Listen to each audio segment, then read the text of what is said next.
Hey everyone, welcome back to another video. In this video, I'll compare Fidelity and TD Ameritrade. So these are the two biggest names in investing.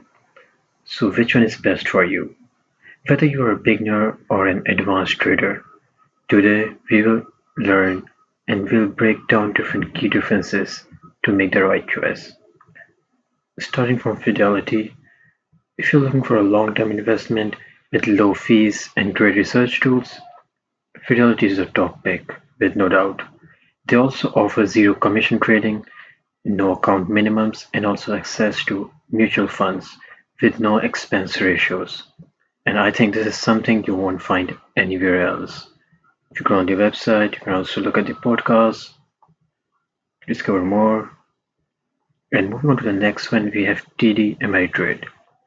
So it is a perfect website for active traders and it has advanced trading platform.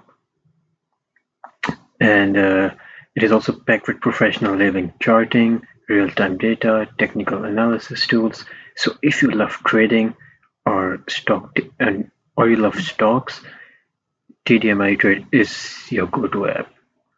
So which one is better and which one you should choose? If you're looking for a long-term investment and who wants to simplify things, create research and mutual funds, go with Fidelity. But if you're an active trader who needs an advanced tools, TD Ameritrade is clearly a winner there. I hope this video was helpful. Thank you for watching.